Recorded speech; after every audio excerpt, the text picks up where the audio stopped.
This is KVUE News Daybreak. Good Wednesday morning to you, and thank you for watching KVUE News Daybreak at 4:30. I'm Yvonne Nava. Let's get a look at what we're tracking with Storm Team meteorologist Erica Lopez. Hi, Erica. Hey there. Good morning, Yvonne. Busy morning here at the KVUE Storm Center. We're tracking a line of showers and thunderstorms just to the west of us. The hill country seeing some of those storms activate already, but notice this line affecting folks in Oklahoma, portions of Kansas. It has been a busy, stormy overnight the past several hours. Some severe thunderstorm warnings even. But for us, we just have some spotty, moderate to heavy rain in some areas. The good news, the majority of the lightning this morning just to the north of us. Here's what we're seeing across the hill country right now. Heavy rain. These storms are moving to the north and the east, just north of Enchanted Rock, Llano. So if you commute along 29 this morning, you do have a pocket of some moderate rain that you're seeing as we speak. So this line of showers and thunderstorms should pass through the hill country by about 7:30 a.m. or so, then getting close to the Austin metro area. So maybe affecting your morning commute. You're going to want to stay on top of that. Should quickly move out of our viewing area in time for at least downtown Austin by later this morning. And then we are expecting some clearer conditions this afternoon. We're talking partly sunny skies this afternoon, even though we're waking up to some pretty gloomy and kind of wet conditions. So we'll be on top of this here on KVUE, so make sure to stay with us. Also, don't forget to download the KVUE app. You can stay on top of the forecast and also watch our newscast live if potentially you're at work, or also keep an eye out on radar on our app. So useful tools out there. Yvonne, back to you. All right. Thank you so much, Erica. 4:31 is your time, and ABC News has confirmed President Trump suggested former FBI Director James Comey and an investigation into former National Security Advisor Michael Flynn. ABC's Janae Norman has the latest bombshell. This as Congress is still reeling over President Trump admitting to sharing intelligence with top Russian officials.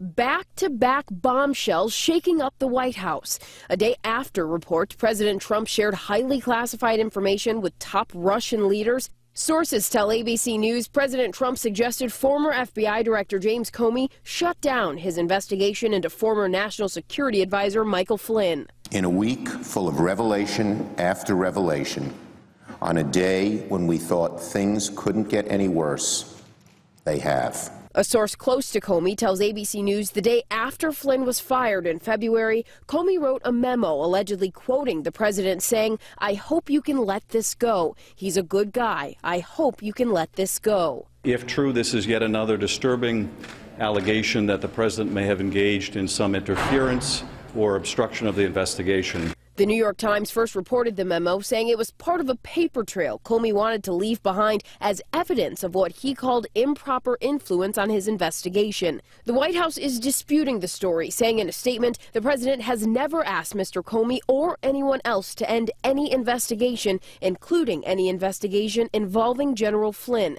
This is not a truthful or accurate portrayal of the conversation between the president and Mr. Comey. But Representative Jason Chaffetz, the leading Republican on the House Oversight Committee, has already requested the alleged Comey memo from the FBI as other Republicans weigh in on this week's explosive reports.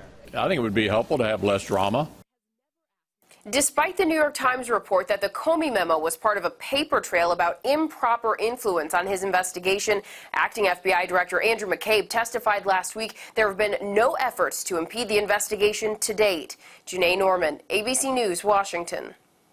Meanwhile, the Department of Homeland Security says that leaders will meet in Europe this week to discuss expanding the current ban on laptops and tablets aboard some direct international flights to the U.S. News broke back in March that ISIS had developed the ability to insert a bomb on a laptop and get it through airport security. Officials say the information is so reliable that the U.S. is considering a ban on laptops on all flights from Europe to the U.S. The thing they want to do the most is have a large airplane blow up in flight.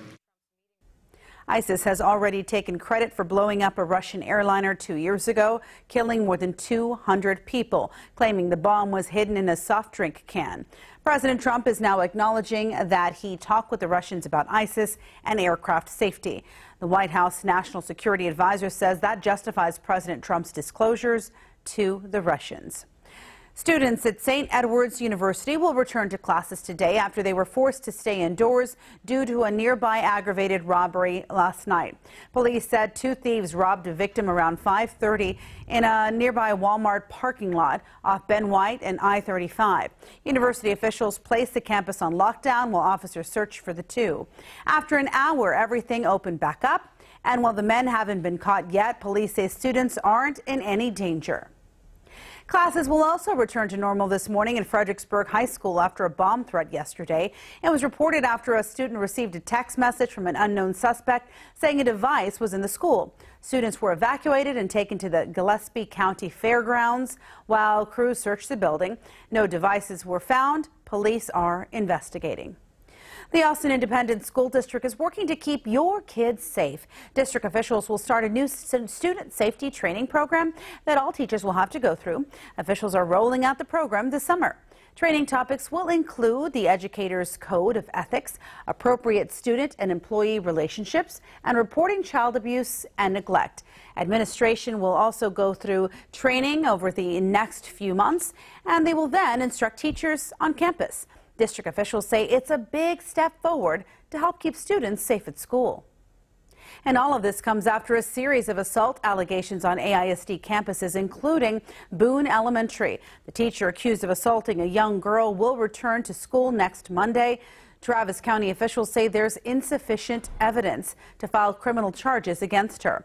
The case drew criticism from parents after AISD police closed the case back in February without first reviewing the girl's full medical report. AISD PD will now change their protocols. 2 detectives will now be assigned to sexual assault cases. And tomorrow, Boone Elementary will hold a meeting for parents who may have concerns about the allegations. It'll take place in the school cafeteria at 6 p.m. School officials say all families are welcome to attend. The man accused of killing a University of Texas student and hurting 3 others could appear in court today. The scheduled hearing will focus on the mental health of this man here, 21-year-old Kendricks White. Prosecutors want to know if he suffers from psychiatric problems and if he is fit to stand trial. The attack happened back on May 1st. White is accused of killing 19-year-old freshman Harrison Brown and stabbing 3 other students. Officials say White had been involuntarily committed to a psychiatric hospital in the weeks leading up to the deadly attack. Police think they believe that his mental health played a role that day on campus. Well, this morning, an Austin area man is facing charges for a murder in Pflugerville. This man here, 18-year-old Robert Uribe, is accused of killing 20-year-old Jose Martinez. It happened at the 1825 Place Apartments back on May 10th. Around 5 a.m., police responded to a shooting call. When they arrived to the scene, they found Martinez shot and wounded in the parking lot. He was taken to St. David's Round Rock Medical Center, where he later died from his injuries. And investigators say Uribe is also connected to a robbery at a 7-Eleven in Round Rock. That incident happened the same morning as the Pflugerville shooting. Police say Uribe fired several shots outside the store during the robbery. No one was injured. The other 2 men involved in that robbery are in custody as well. Leaders from Austin and all across Texas are preparing to take legal action over the controversial new law that will ban sanctuary cities in Texas.